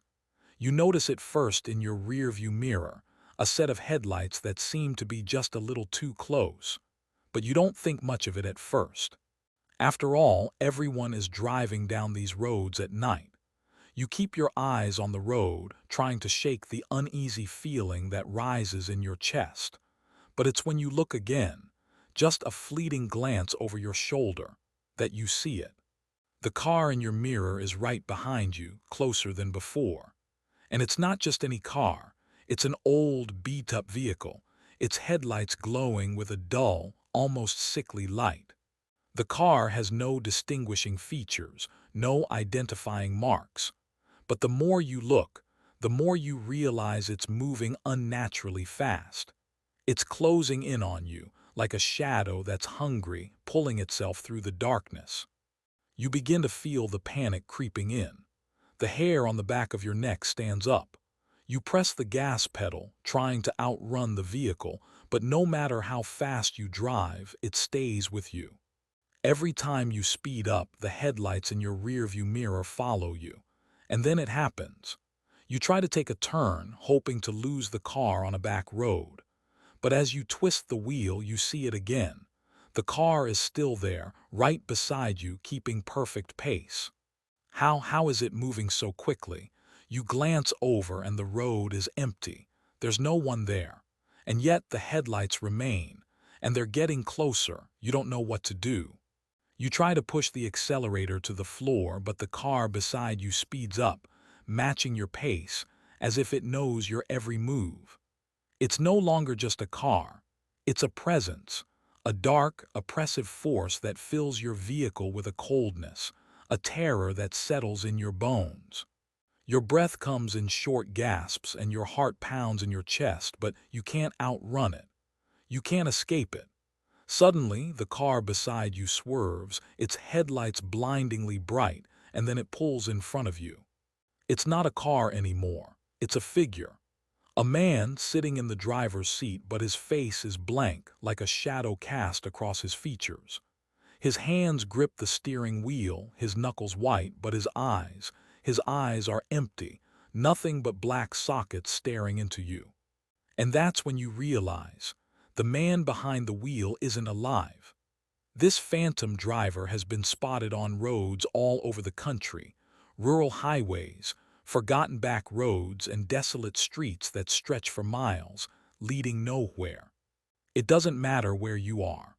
Once the phantom driver decides to follow you, it will, relentlessly, without rest. But the real terror of the phantom driver isn't just the figure in the seat beside you, or the impossible speed of his car. It's the sensation that you're not just being followed. You're being hunted. It's said that if the phantom driver gets too close to the point where you can see his face, where his empty eyes lock onto yours, you will lose control. You will become the prey. One such story comes from a woman who was driving late at night on a long, deserted highway in Texas. She had been driving for hours, the miles ticking by as she passed nothing but barren fields and dark, shadowed roads. Her headlights illuminated the empty stretch ahead, and there was nothing but the occasional flicker of a distant light in the horizon. At first, she thought she was imagining it when she saw the headlights appear in her rearview mirror. But as they got closer, she could feel the presence of the car behind her, like it was pressing against her, suffocating her. She tried speeding up, but the car kept pace with her, matching her every move, coming closer and closer. Terrified, she finally pulled off onto a side road, hoping to shake it off. But when she glanced back, the headlights were right there. They didn't fade. They stayed like they were locked onto her, tracking her every move. She began to feel the pressure, a presence beside her. And when she turned to the side, she saw it. A man in the car beside her, his face obscured by shadows, his hands gripping the wheel too tightly, his eyes dark, devoid of life. The man didn't speak. He didn't need to. The fear, the overwhelming terror that filled her chest was enough. She tried to speed away, but he was always there, always keeping pace. No matter how fast she drove, no matter how hard she tried to lose him in the twists and turns of the road, he stayed right behind her. Finally, she reached an old, broken-down bridge, and in a desperate panic, she slammed her foot on the brakes, veering off the road to the side, hoping to escape. But when she looked back, the car was gone. It was just gone. No headlights, no figure, no sound, just the bridge stretching out into the void, empty. But it doesn't end there. No, the phantom driver doesn't forget. He doesn't let go. It's been said that the phantom driver follows those he's chosen for years, haunting their every move, appearing whenever they least expect it. Sometimes he'll pull up behind you on a crowded road. Other times he'll appear on lonely highways in the dead of night, watching from the rearview mirror, his headlights glowing with unnatural brilliance. And when you look back, he'll be gone, or maybe not. Some have even claimed to see the phantom driver on the side of the road, sitting in his car, waiting. And when you pass by, you can see him staring into your soul as though he knows your every thought, your every fear. And if you're unfortunate enough to make eye contact, you might just find yourself alone with him, trapped in his car, a prisoner to his curse. You might even hear him speak, but not in words. No, the phantom driver's voice is more than just sound. It's a vibration, a resonance that goes deep into your bones, twisting your insides with terror. And when you hear it, you'll know you're not just being followed. You're being hunted. The phantom driver doesn't ask for permission. He doesn't care who you are, where you're going, or why you're on the road. He simply follows. He simply waits. And once he has you in his sights, there's no escape. The next time you drive down a lonely road at night, take a good look in your rearview mirror. Because if you see headlights, if you see a car that seems to be following you just a little too closely, it might be the phantom driver. And if you look into his eyes, it could be the last time you ever look at anything else. So keep your eyes forward and never let your guard down. Because the phantom driver is out there, waiting for his next victim. And when he comes, there's no telling if you'll make it out alive, or if you'll just become another soul caught in his endless ride through time. Part 13. The Crossroad of Death, a Soul's Final Choice. There are places on this earth where the lines between life and death blur, where time itself seems to stand still, and where the choices you make will forever alter your fate. The Crossroad of Death is one of these places. It is not marked on any map, but if you find yourself there, you'll know. The air changes. The very earth beneath your feet hums with a strange, electric energy that fills you with dread. And the worst part, you might not even realize that you've arrived until it's too late. It's the kind of crossroads that haunts the stories of legends, stories of deals made with the devil, of souls bartered in exchange for power, wealth, or knowledge. But the Crossroad of Death isn't just a place for bargains. It's a place where lives are decided, where the living and the dead collide, and where one wrong turn could lead you to a fate far worse than death. The crossroad itself appears on long, desolate stretches of road, usually hidden by dense woods or hills that keep it tucked away from prying eyes. It doesn't matter where you're from or where you're headed. If you find yourself at this crossroad, you will know it. The roads, which once seemed endless, suddenly converge into an unnatural T-shape. No simple intersection, no easy passage. The trees around the crossroad are twisted, their branches contorted into grotesque shapes, as if the land itself is trying to keep something contained. The sky above is dark, no stars to guide you. And the silence here is not normal, it is unnerving. The wind doesn't move the branches of the trees. The ground feels still, frozen in time. This is where choices are made, choices that you will never be able to undo.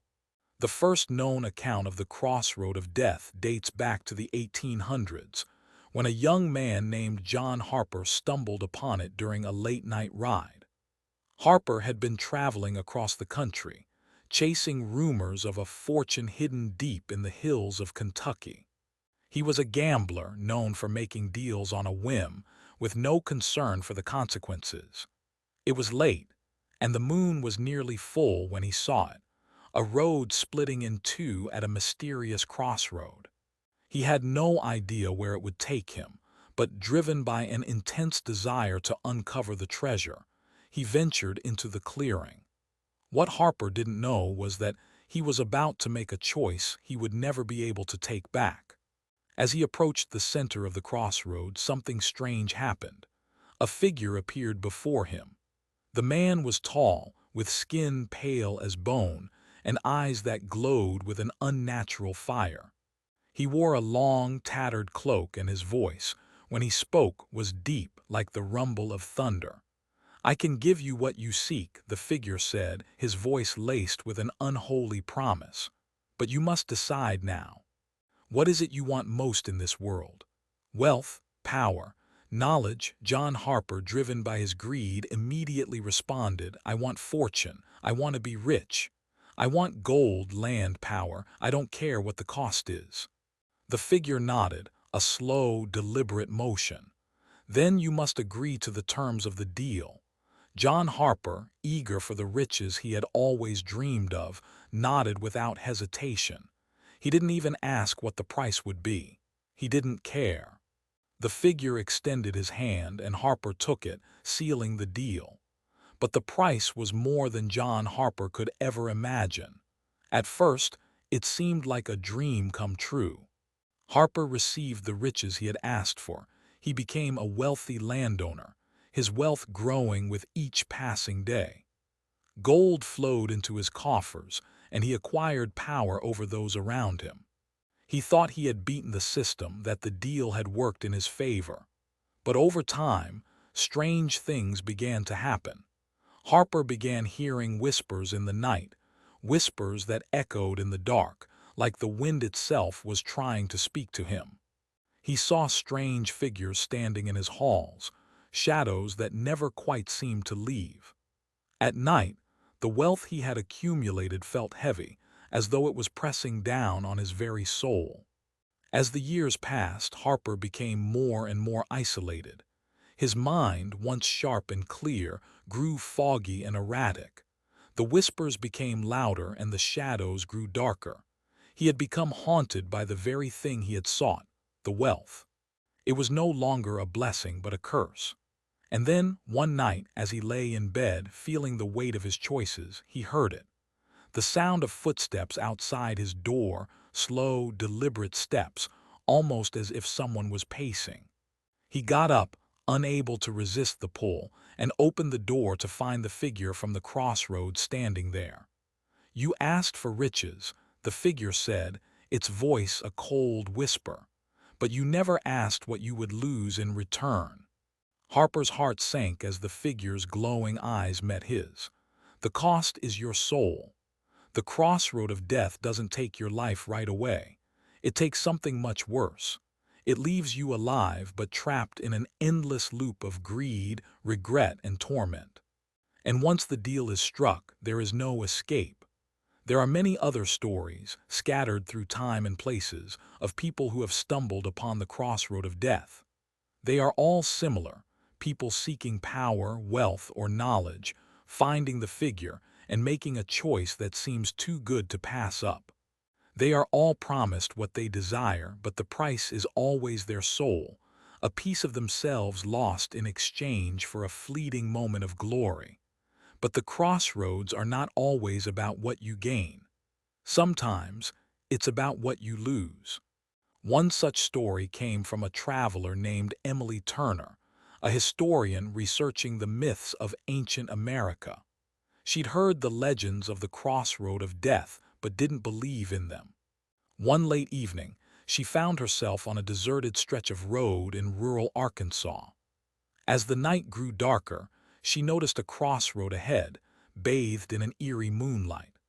Her curiosity got the better of her, and despite every instinct telling her to turn around, she drove toward it. When she reached the crossroads, the figure appeared, tall and dark, just like the legends described. Emily, determined to uncover the truth behind the myths, approached the figure. "I seek knowledge," she said boldly. "I want to understand the secrets of the past." The figure smiled, its face hidden beneath the shadows of its hood.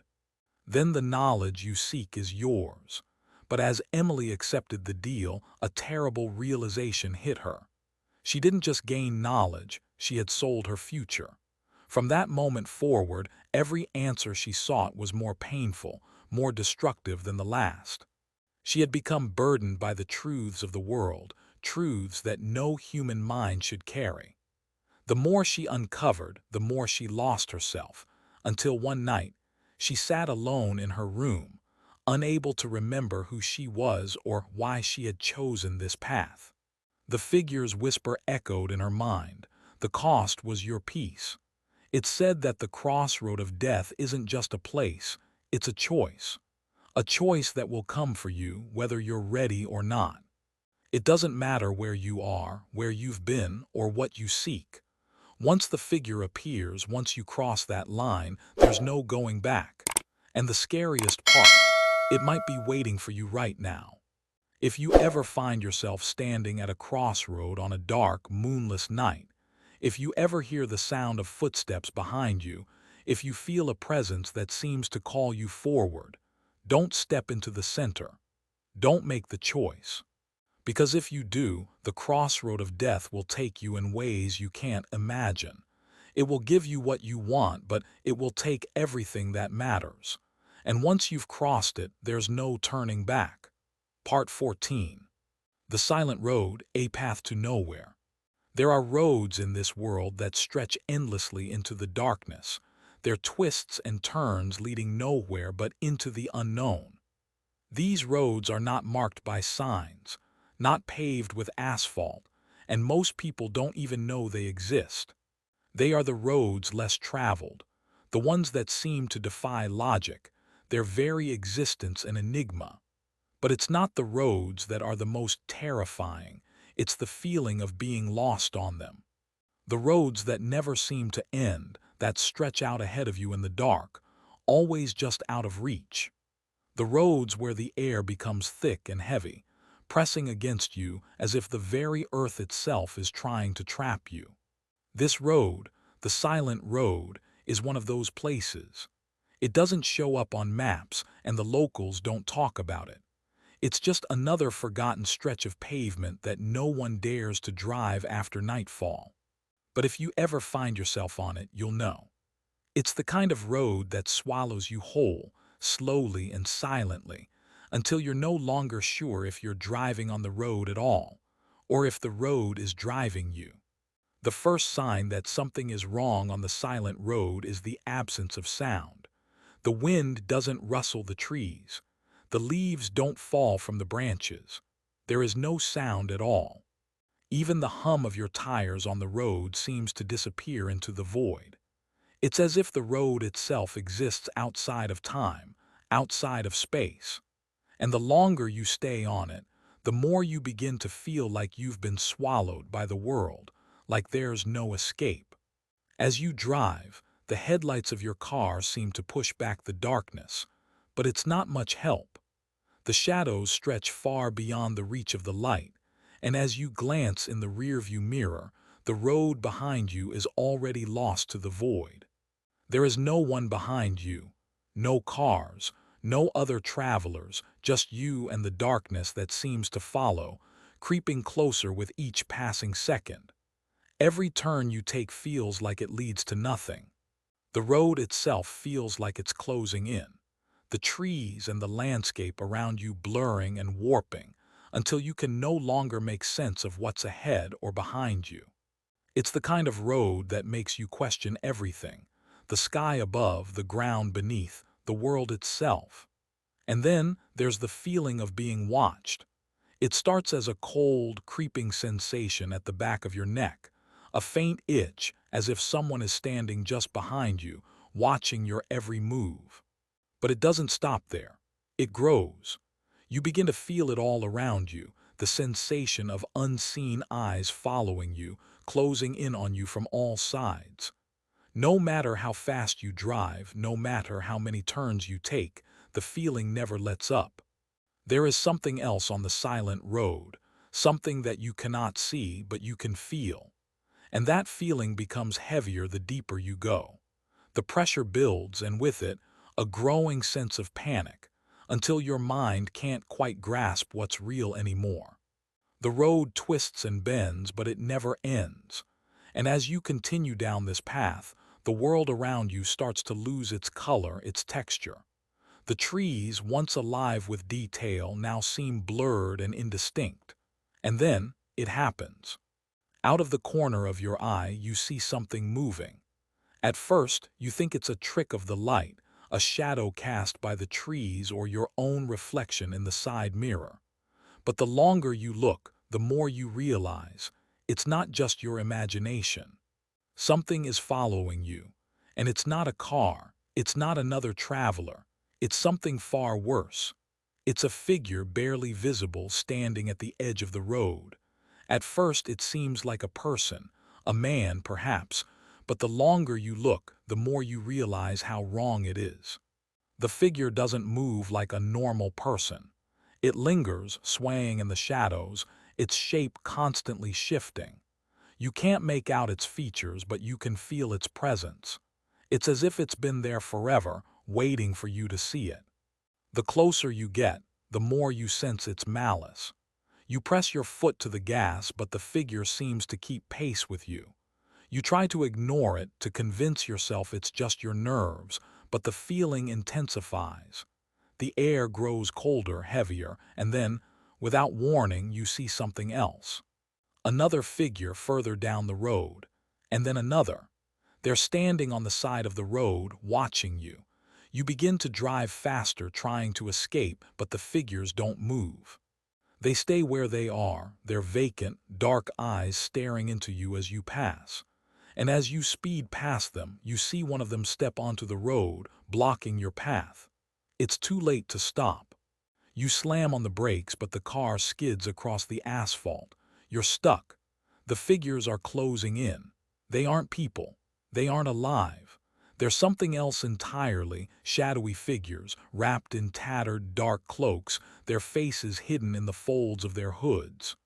The air around them is thick with a sense of dread, a pressure that pushes in from all sides. And their eyes, those eyes, glow with an unnatural light. It's not just fear that fills you, it's the overwhelming sense that these figures are not from this world. You try to back up, but the car won't move. It's as though the road itself is holding you in place, keeping you trapped. The figures step closer, and you hear their whispers, low and guttural, like a language you don't understand, but one that still sinks into your very bones. One of them reaches out, its hand skeletal, its fingers like twisted branches. The touch is cold, like the chill of death itself, and when it makes contact with the side of your car, the entire vehicle shakes as if in response. You scream, but the sound is swallowed by the silence of the road. The figures are getting closer now, their hands reaching out for you, and the darkness around you grows deeper, as if the night itself is closing in, swallowing everything. But then, just as you think you'll be consumed by the darkness, something shifts. You hear the distant hum of a car engine, a faint, distant light flickering in the distance. It's the first sign of life you've seen in what feels like an eternity. You push the accelerator to the floor, the tires screeching as you finally break free from the grip of the silent road. You speed toward the light, desperate to escape. You don't look back. You don't dare. You just drive faster and faster until the light ahead grows brighter and brighter and the figures fade into the shadows behind you. And then just as you think you've made it, the car engine sputters. The headlights flicker. You realize with a jolt of horror that the road has changed. The path you were following has dissolved into nothingness, and in its place is an endless stretch of dark, empty asphalt. The road is never-ending. The silent road doesn't just lead you to nowhere, it captures you, trapping you in an eternal loop. And once you're on it, you'll never be able to find your way out. The figures are always there, watching, waiting. They are the road's guardians, and they don't let anyone leave. If you ever find yourself on the silent road, remember, there is no escape. The road will follow you, keep you, until you become part of it. And the next time you drive through, you'll see the figures standing on the side of the road again, watching, waiting for you to join them in the dark. So drive carefully, because once you take that first turn, the silent road will never let you go. Part 15. The end of the line. Farewell to the haunted highways. There are roads that stretch out like the endless fingers of a ghost, winding and twisting in ways that don't make sense, leading you down paths that seem to disappear into thin air. These roads are haunted by more than just memories. They are places where souls are lost, where time collapses, and where the very earth seems to be hungry for the living. The roads that claim the most aren't the ones you expect. No, the ones that lead to nightmares are always the ones that seem the safest at first. In the quiet corners of the world, there are roads that have been forgotten, roads that are left behind by the living.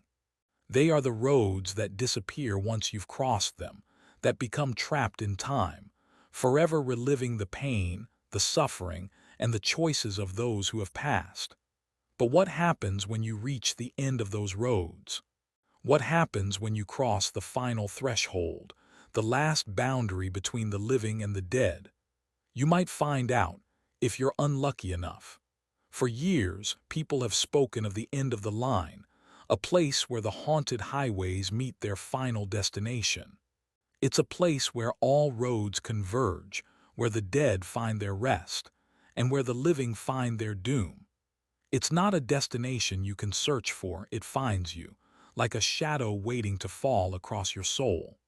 There are stories, legends, and rumors of a place deep in the heart of nowhere, a stretch of road that doesn't appear on any map. It's a place so remote that even the most hardened travelers avoid it. It's called the end of the line. But there's something far worse than just the name. It's what happens when you get there. One such story is that of Samuel Weaver, a truck driver who had been on the road for over 20 years. Samuel had driven through the most desolate highways, crossing borders and states, hauling goods to places most people would never dare to visit. He was used to the loneliness of the road, the hours of isolation, the silence that stretched endlessly between stops. But it was on one fateful night that Samuel found himself driving down a road he had never seen before. He had been traveling for hours on a familiar highway, but the signs and markers grew more sparse, the lights dimmer, until the road seemed to vanish altogether. In the distance, he saw something that seemed out of place, a sign that read "End of the line." At first, Samuel thought it was a joke, another bit of roadside humor from a town that had nothing better to do. But as he continued down the road, the feeling of unease settled in. The road grew narrower, the trees darker, their branches reaching out like clawed hands, and the air felt thick, too thick. It was as if the world around him was growing heavier with each mile, closing in on him like the walls of a tomb. The headlights of his truck barely cut through the night, but he could feel something watching him, something moving in the darkness just outside his vision. He tried to shake the feeling, but it only grew stronger. The hairs on his neck stood on end as he pushed the accelerator harder, the tires humming beneath him. That's when the first sign appeared. A shadow moved just beyond the tree line, fleeting, just a glimpse, like something too fast to catch. Samuel slammed on the brakes, the truck screeching to a halt. His breath quickened as his heart began to race. He turned the wheel to get a better look, but the shadow was gone. Only the darkness remained. The silence of the road was deafening. No birds, no insects. Just the sound of Samuel's breathing, his heart pounding in his ears. The night felt too still, too thick, as if the very air was alive and waiting for something. He tried to continue driving, but the road seemed endless. The sign had been a lie. There was no end. Only more of the same, more winding curves, more trees closing in, and the oppressive silence pressing on his chest like a weight. And then the truck's headlights flickered. Samuel cursed under his breath, trying to slap the dashboard, but the lights flickered again, and then went out. The truck's engine sputtered. He was stuck. Panic surged through him as he grabbed for the flashlight on the passenger seat. The silence was unbearable now. It was like he had been swallowed whole by the night. But before he could get out of the truck, he heard something, a faint rustling in the trees. Footsteps. They were slow and deliberate, echoing through the silence. And then from the corner of his eye he saw it. A figure moving slowly toward the truck. At first it seemed to be a person, but something about it didn't sit right. The figure was too tall, too distorted, its shape blurring as it came closer. Samuel's blood ran cold as the figure stopped just beside his truck, inches from the window. He could feel it, the weight of its gaze, its presence pressing down on him. The figure's face was hidden in shadow, its eyes glowing faintly in the darkness. The footsteps stopped. The air became suffocating, thick with anticipation. Without a sound, the figure raised its hand, and Samuel saw it, a long, bony finger pointed directly at him. Samuel's pulse pounded in his ears. He opened the door, ready to make a break for it, but the figure was already gone. Vanished into the darkness as if it had never been there at all. But the feeling remained, the presence. The heaviness, the pressure, the oppressive weight of something unnatural. The road had turned into a living nightmare, stretching endlessly ahead of him with no escape. The end was nowhere to be seen. He started the truck again, his hands shaking. But the engine sputtered out once more, and this time the lights didn't flicker. They went completely dark. And then, in the blackness, he heard it. The sound of something moving, something scraping, dragging across the road. Samuel looked out the windshield. There was nothing, nothing but the stretch of empty, lonely road. But then he saw it.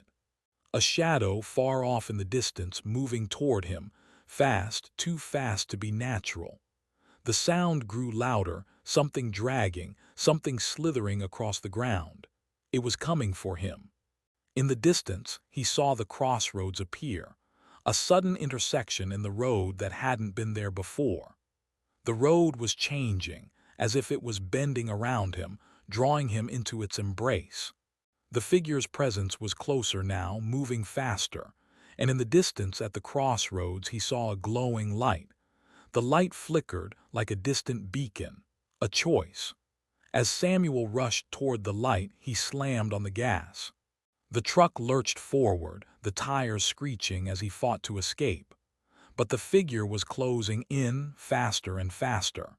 He could feel it, could sense its cold touch, its invisible grip closing around him. When he reached the crossroads, the figure lunged at his truck. The light was gone. The road stretched ahead again, endless, looping back on itself. There was no escape. Samuel Weaver disappeared that night, his truck found abandoned at the edge of the crossroad. No tracks leading away from it, no signs of a struggle. He was simply gone, as if swallowed by the very earth itself. The only trace left was a faint glow in the air, like the dim, fading light of a life lost. The end of the line is not just a place, it's a fate. It waits for those who wander too far, for those who lose their way, and once you enter, it's impossible to leave. The crossroad that marks the end of the road is where you make your final choice. And some choices, once made, can never be undone. So if you find yourself driving on an empty road with the night closing in around you, be careful. Because the end of the line might be closer than you think. And once you reach it, there's no turning back.